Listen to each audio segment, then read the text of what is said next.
Why didn't she go with Harry?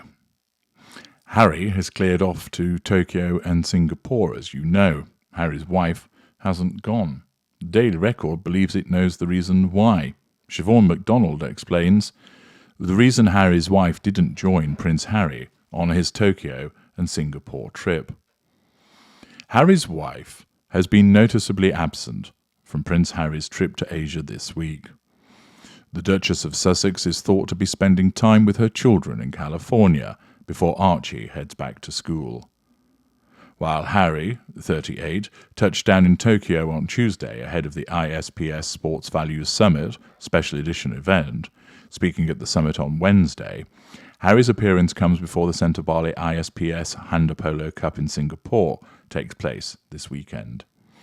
The Polo Cup has previously been held in Aspen and Colorado, just a short flight from the Sussexes' home in California, but Harry's wife attended neither in 2021 nor 2022.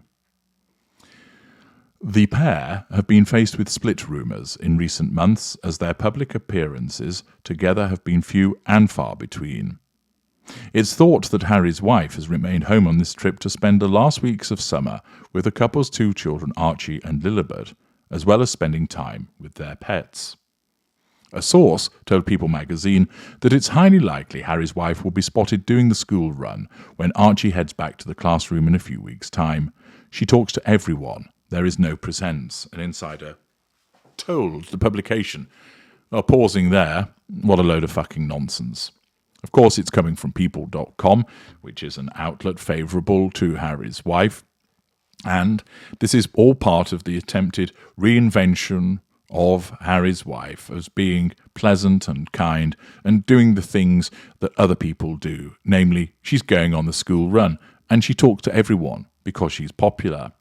Well, interestingly, that flies in the face of information that I revealed recently about people saying that they're not liked in the area. And, for instance, that whilst Harry is known for being quite a decent guy, for instance, taking his son down to a construction site where somebody's husband was working and has a chat with them all, Harry's wife is known for being unpleasant, having a nose stuck in the air, and not generally being liked by the locals.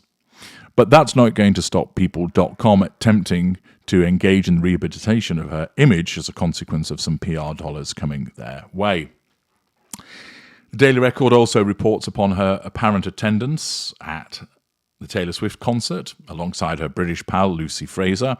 The Duchess and Lucy enjoyed a night out singing and dancing to Taylor Swift's biggest hits at the Eras tour, while Harry made an appearance in Tokyo. Though, as I pointed out in immediate parts passing, there were no photographs of this, and it's doubtful that it actually occurred.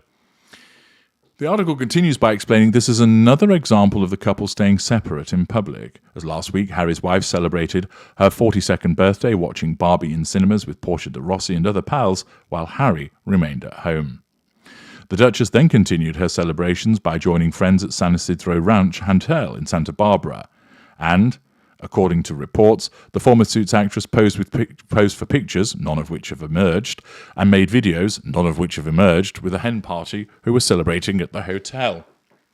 Now, it's clear that the two of them are not doing things together. Why? Well, it's again part of the sustained devaluation. When they're seen in public, that's when there's a respite period, but the rest of the time, as part of this devaluation, she's actually quite content to go off and do things on her own. He is then off the radar, and it doesn't matter with regard to how he's being controlled because she's not thinking about him. He is also now allowed to go and do his own thing because, as I've mentioned previously, this frees up time for her to go and do what she wants and increases the potential for her to seek out a replacement for him. There remain various rumours associated with the fact that she has already been sinking her teeth into a billionaire. The fact is that during the sustained devaluation of the intimate partner primary source, the narcissist is looking for a replacement. It's done subconsciously. It's not necessarily the case that the narcissist is going around thinking, I need to replace this person, they're useless, but rather, in the mind of the narcissist, conducting an affair becomes legitimized by the failure of their spouse, boyfriend, girlfriend, partner to basically cut the mustard. They've done something wrong. The paranoia of the narcissist may cause them to believe that their partner is cheating, therefore it's all right for them to cheat. That they've been horrible to them too many times, which then enables them to go and cheat. And thus in doing so, it opens up another pipeline of fuel that is being received by the narcissist. And it also enables the narcissist to perhaps cultivate that person intimately. Wielding the intimate toolkit proves extremely useful because sex is a major method of seduction by the narcissist. It also means that by engaging in an intimate relationship with this person, who becomes an intimate partner secondary source, they may well then start to move towards being a potential replacement for the incumbent, Harry, and thus he is eventually disengaged from as intimate partner primary source and somebody else is installed. Therefore, not only is it the case that she reports on going to things such as Barbie and Taylor Swift to try and make her look popular as part of this rehabilitation, but also she is doing more things on her own because she is treating Harry in effect to absent silent treatments. She goes off and does what she wants, leaving him to his own devices, freeing her up to try and recruit somebody else. And she allows him to go off and do different things, again, because in so doing, when he goes off, he's off the radar, she's not thinking about him, and there is no issue with regard to control. She will, of course, need to assert that control because he'll pop up on the radar intermittently. The children might mention him, somebody might mention him, she'll just think about him. And then that will necessitate her hoovering him, ringing him up, sending a text message to check on what he's doing for the purposes of bringing him back under control. But the fact that she allowed him to go is demonstrative of the sustained devaluation and the fact that she doesn't necessarily need to assert control over him in the same way as she once did by spending so much time with him. You'll have also noticed the shift in the body language that exists between them.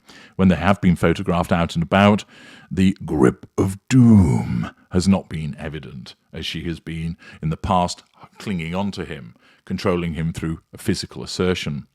Furthermore, as we saw in the surprise telephone call, they barely looked at one another. He glanced at her a couple of times, but she didn't look at him, in effect giving him a present silent treatment by not acknowledging his existence. He was even being devalued as the filming was going on.